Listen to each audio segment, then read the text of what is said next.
Assalamualaikum warahmatullahi wabarakatuh. Kembali lagi di Pondok Sanat Podcast. Alhamdulillah di pertemuan kali ini kita sudah kehadiran Ustadz Dr. Ar-Razi Hashim MPhil. Assalamualaikum Ustadz.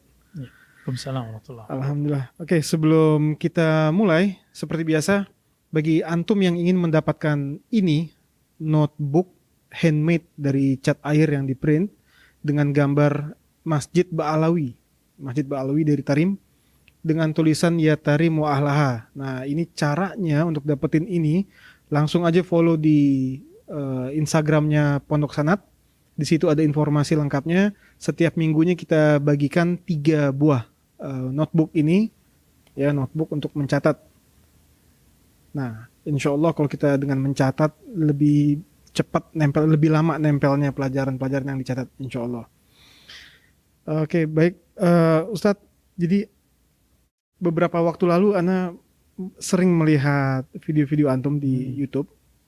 Ada satu video waktu itu kajian subuh.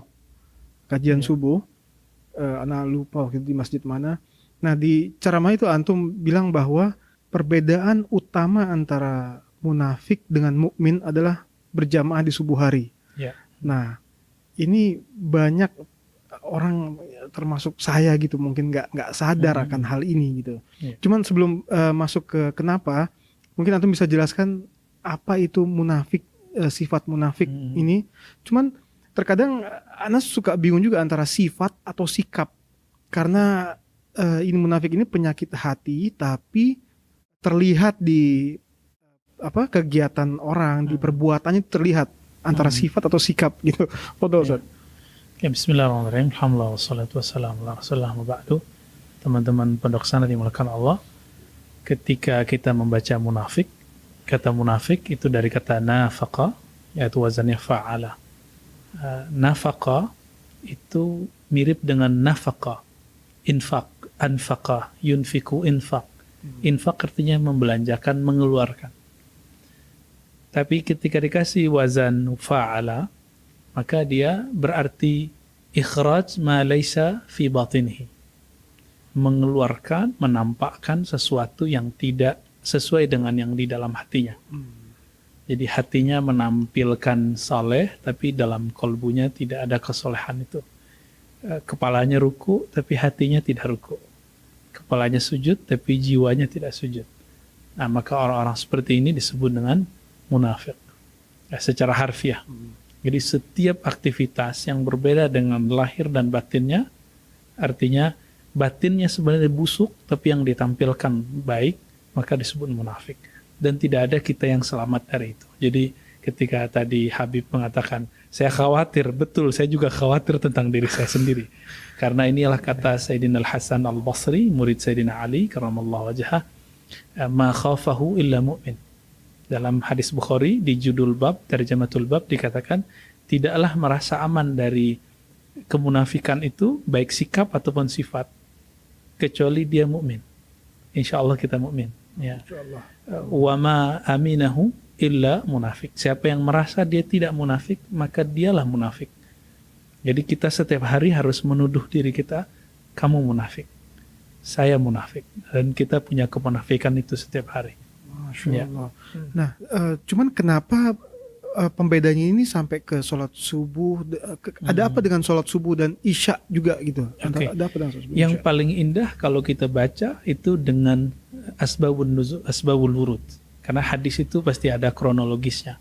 Jadi kata Ubay bin Ka'ab radhiyallahu taala anhu, ketika kami sholat subuh lalu selesai sholat, Nabi SAW mengabsen.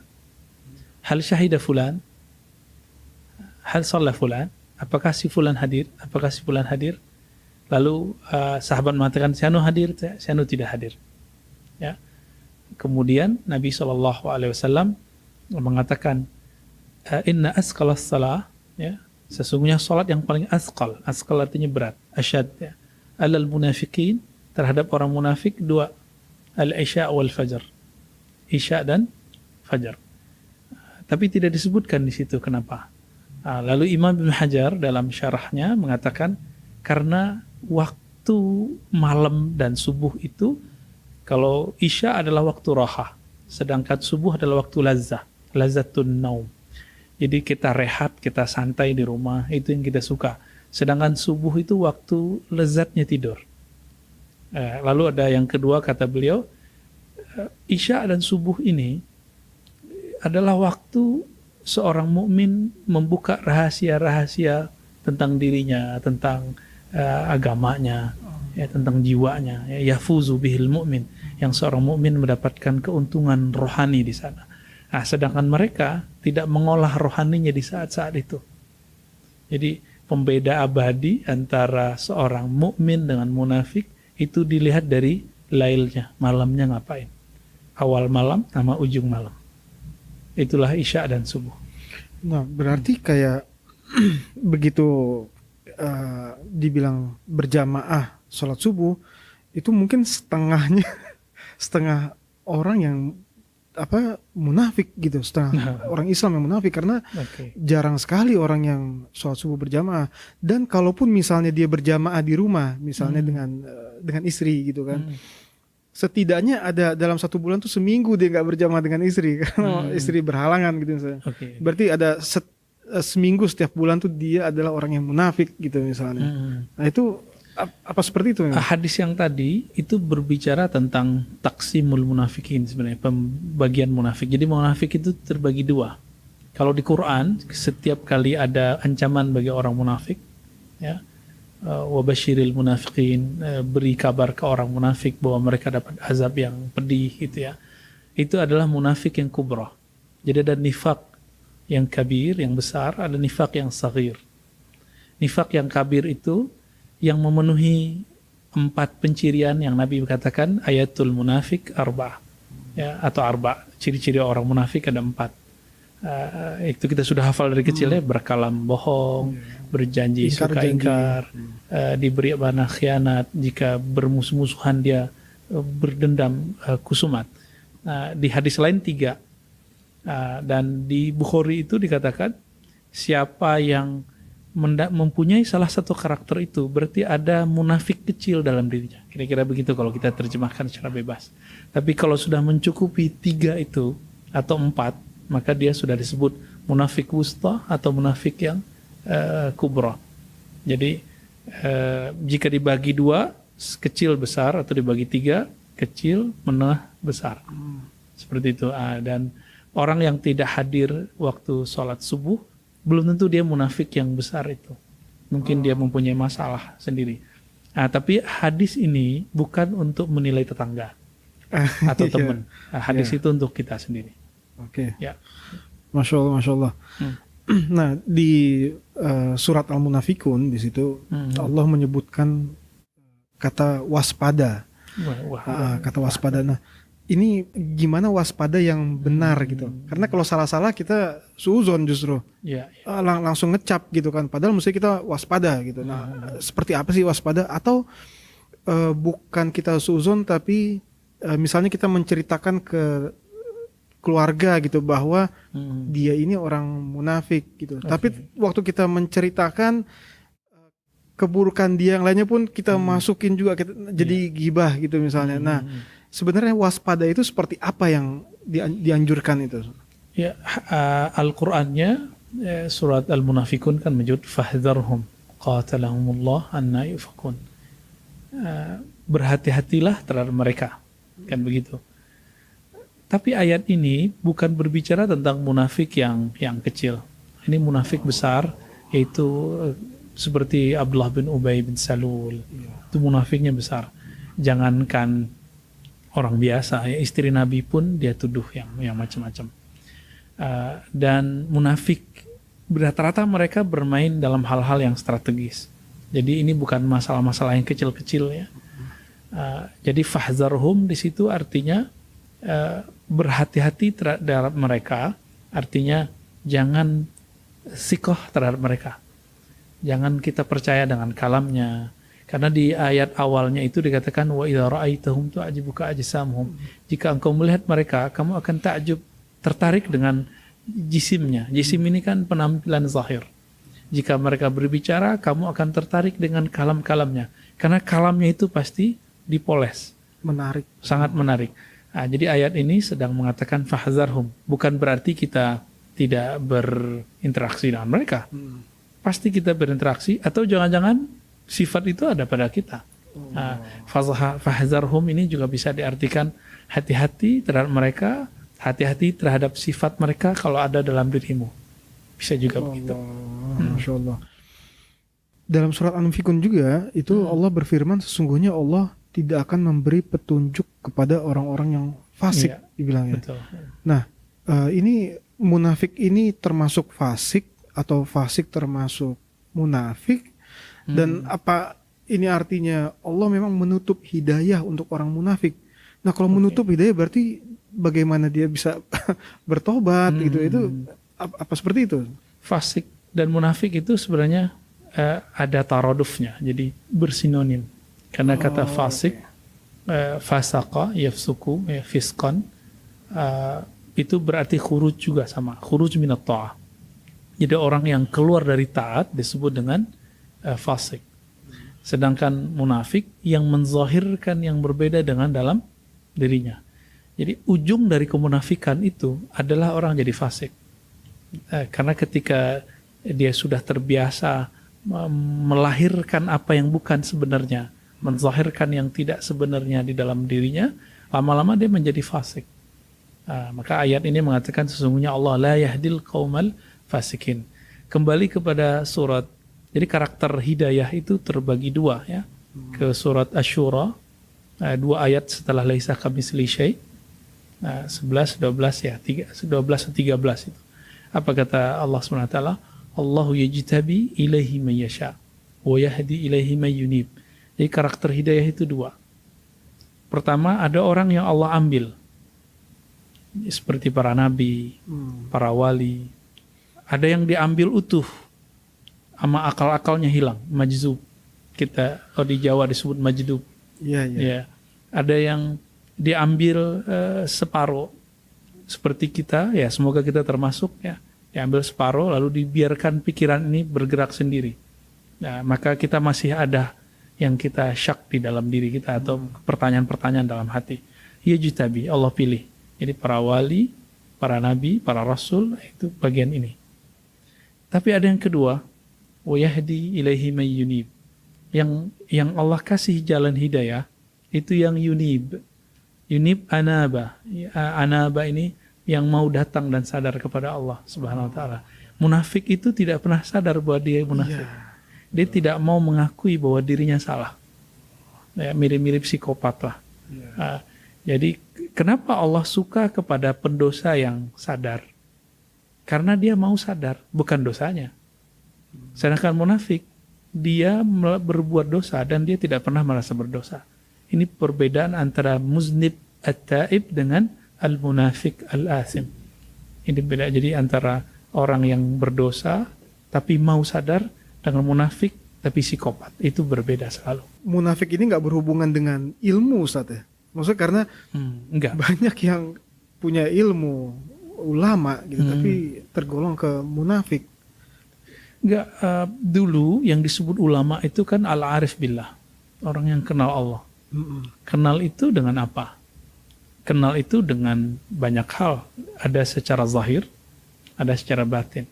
Zahir ini bisa dibagi secara fikiran atau secara materi.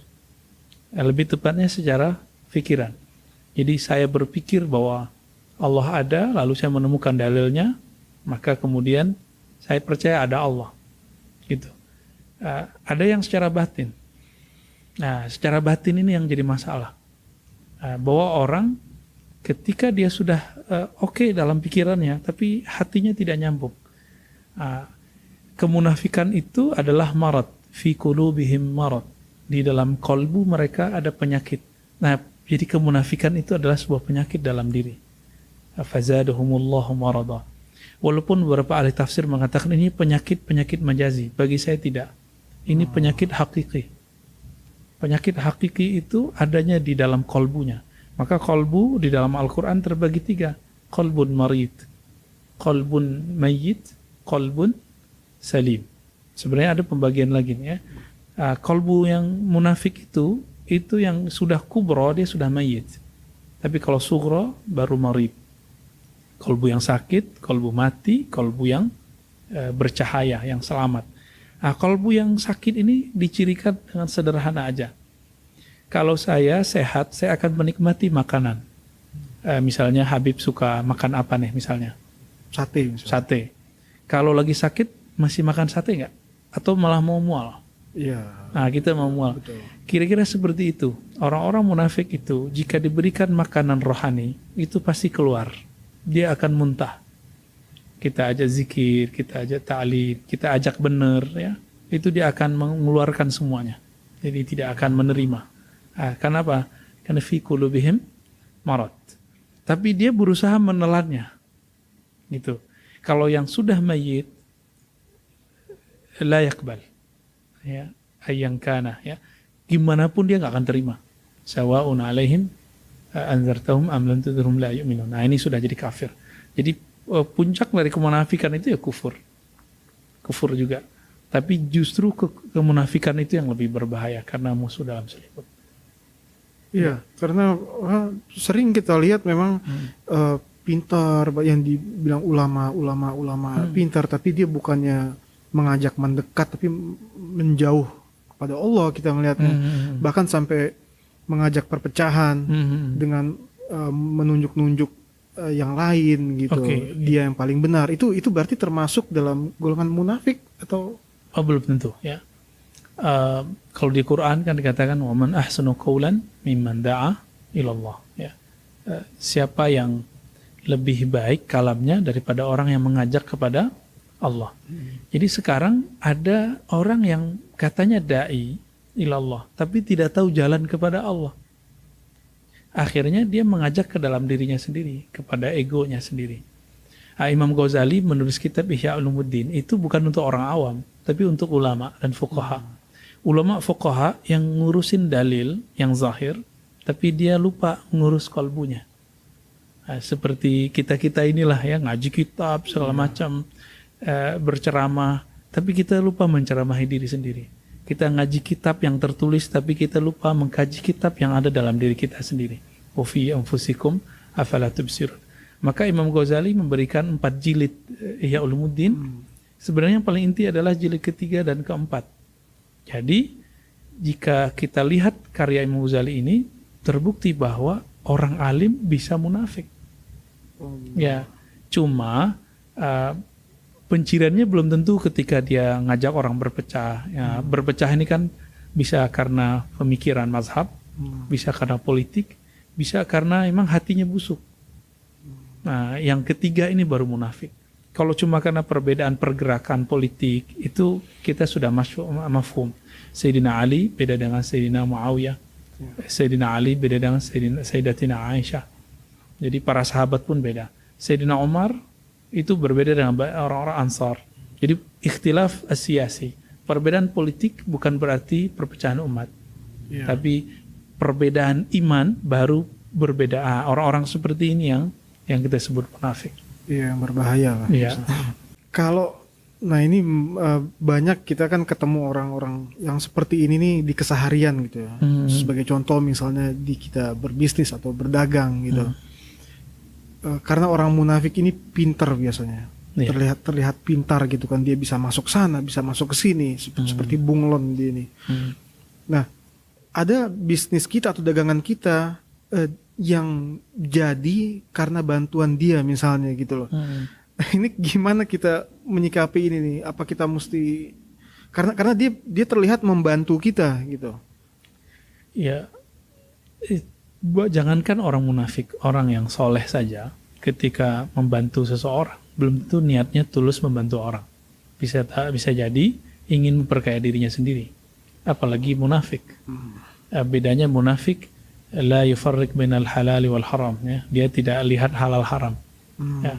Kalaupun dia mau mendekat kita itu karena dia ingin memperbesar bagiannya. Di masa Nabi SAW ketika Ubay bin Ka'ab dan para sahabat lain yang menceritakan tentang ada beberapa sahabat yang tidak ikut berperang, ya. Misalnya Al-Ashja'i, ya, ada beberapa lah. Sahabat-sahabat ini ketika tidak ikut perang, mereka tidak membuat alasan dan juga tidak minta jatah dari hasil ghanimah.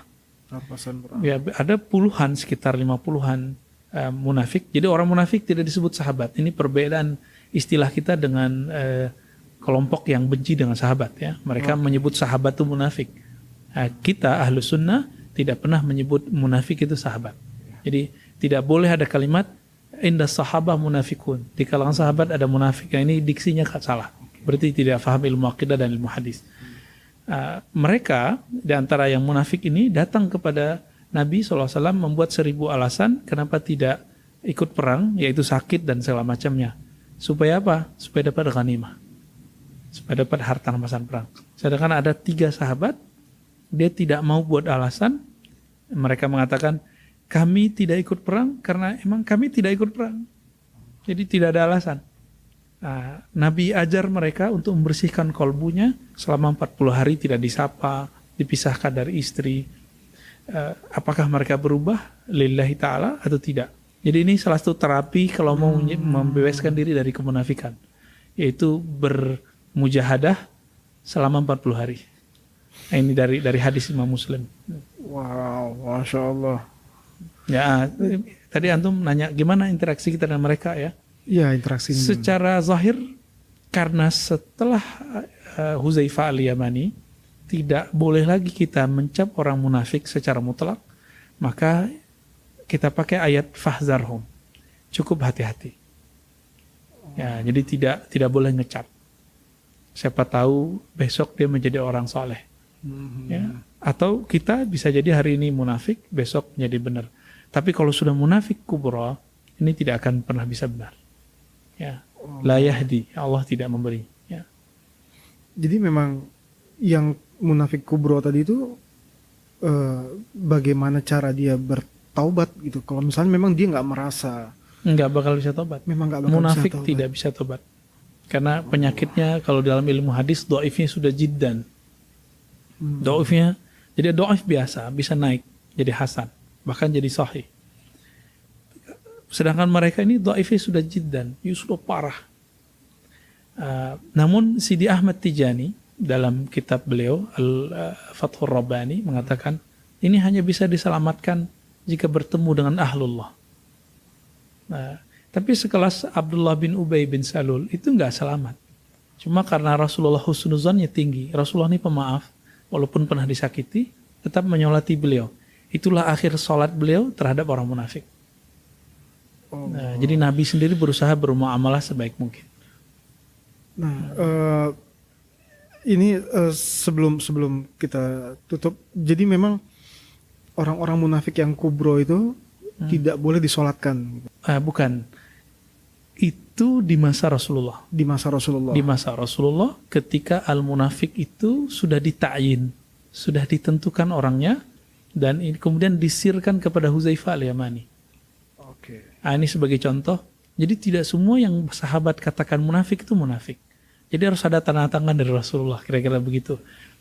Sebagai contoh ada hadis Itban bin Malik yang meminta Nabi sholat di rumahnya karena ada suatu uzur, karena jaraknya jauh. Ya. Itban bin Malik kemudian menghidangkan makan, lalu kemudian beliau, sahabat Nabi dan Abu Bakar lain-lainnya ikut makan bersama Rasulullah. Lalu Nabi bertanya mengenai Malik ibn Dukhshun. Ya. Bagaimana kabar Malik ibn Dukhshun? Lalu para sahabat mengatakan, "Dzalika munafik." Gitu kata sahabat. Qala ba'duhum dzalika munafik. Itu wahai Rasulullah munafik. Lalu Rasulullah kemudian membersihkan namanya. Apa kata Nabi? Bukankah engkau melihat alam tarau annahu qala la ilaha illallah liwajhillah, ya? Bukankah kamu melihat dia membaca la ilaha illallah karena mencari ridha Allah? Mereka kemudian bingung dan lalu mengatakan iya. Oh, ternyata usut punya usut. Ibnu Dukhshud ini dia punya istri, salah satu istrinya adalah anak dari Abdullah bin Ubay. Tapi ternyata Ibnu Dukhshud ini sahabat yang Rasulullah sisipkan ke orang-orang munafik. Nah, jadi ternyata, nah ini rahasia ya. Ketika orang munafik masuk ke orang mukmin, mereka kemudian ingin merusak dari dalam. seorang Rasulullah itu dapat wahyu dari Allah untuk meletakkan seorang Ibnu Dukhsyon untuk menghancurkan orang munafik dari dalam. Nah, ini manajemen Rasulullah. Dan ini rahasianya cuma satu. Apa kata Nabi? Alam tara annahu qala la ilaha illallah ibtigha'an liwajhillah. Bukankah engkau melihat bahwa dia baca la ilaha illallah karena mencari ridha Allah? Karena dia ini mencari ridha Allah dengan la ilaha illallah, dimasukkan ke dalam kelompok orang munafik untuk menghancurkan di dalam. Ternyata tugasnya berat di zaman Rasulullah. Antum masih ingat ada kisah Masjid Dirar? Masih ingat? Ya. Masjid Dirar, siapa yang menghancurkannya? Malik ibn Dukhsyon. Jadi beliau yang diajak ke sana, disuruh ke sana, cara diam-diam, lalu membakarnya dengan perintah Nabi SAW. Jika tidak ada Ibn Dukhsyon, maka munafik akan tambah besar, tambah besar, tambah besar. Jadi kita tidak boleh ngecap di kelompok ini ada munafik, belum tentu orangnya, tapi pasti ada. Jadi misalnya kayak sekarang nih ada perseteruan antara umat Islam. Kita nggak boleh mengatakan sana munafik, sana munafik. Kita cukup mengatakan mungkin ada munafik di sini dan di sana. Di pergerakan yang putih-putih atau pergerakan yang hitam-hitam sama. Allah itu gampang sekali untuk merubah hati orang. Berarti dari kitanya yang mesti jaga Kita yang benar-benar hatinya, jangan sampai menuduh, jangan sampai suzon gitu. Betul. Cuman kita hati-hati aja. Kita lebih berhati-hati, jangan sampai kitanya juga jadi orang yang munafik. Untuk diri kita, jadi ada proses tazkiyahnya. Ya. Karena dia adalah penyakit, obatnya cuma satu, la ilaha illallah.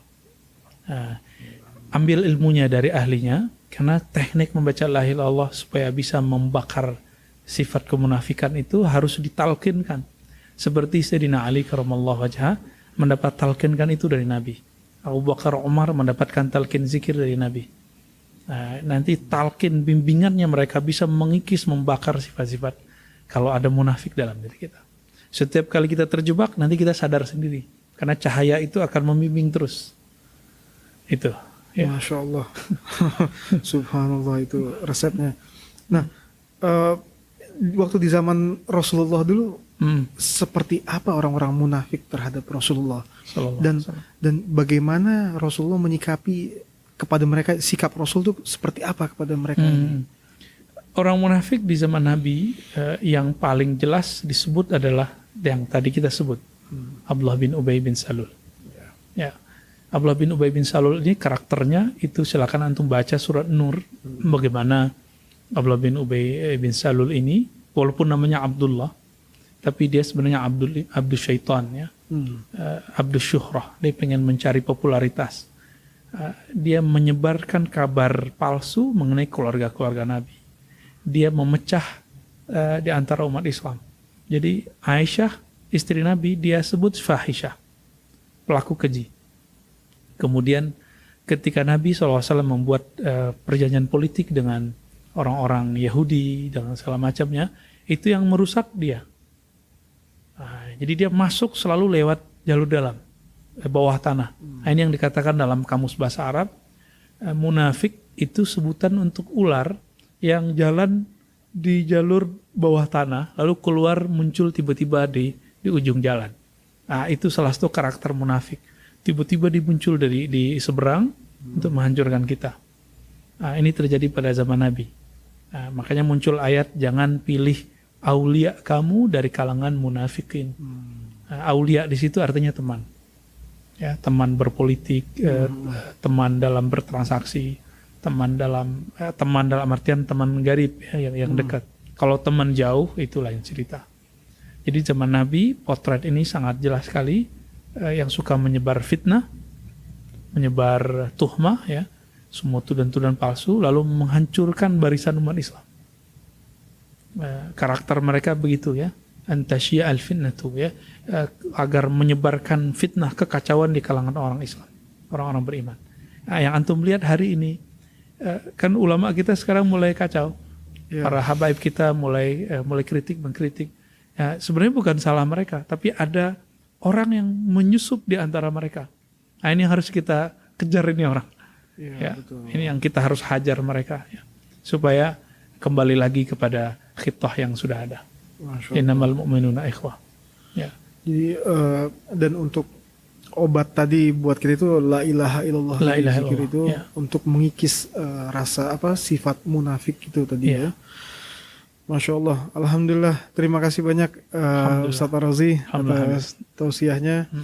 Bagi pemirsa Pondok Sanad podcast yang ingin mendapatkan notebook dari hasil kolaborasi antara Pondok Sanad dan The Lighting People, follow Instagramnya Pondok Sanad dan Instagramnya The Lighting People. Kita akan bagikan 3 buah notebook ini secara gratis bagi pemirsa Pondok Sanad Podcast. Semua informasinya ada di Instagram Pondok Sanad. Silakan langsung di follow. Sekian, mohon maaf kalau ada kesalahan. Wabillahi taufiq wal hidayah. Wassalamualaikum warahmatullahi wabarakatuh.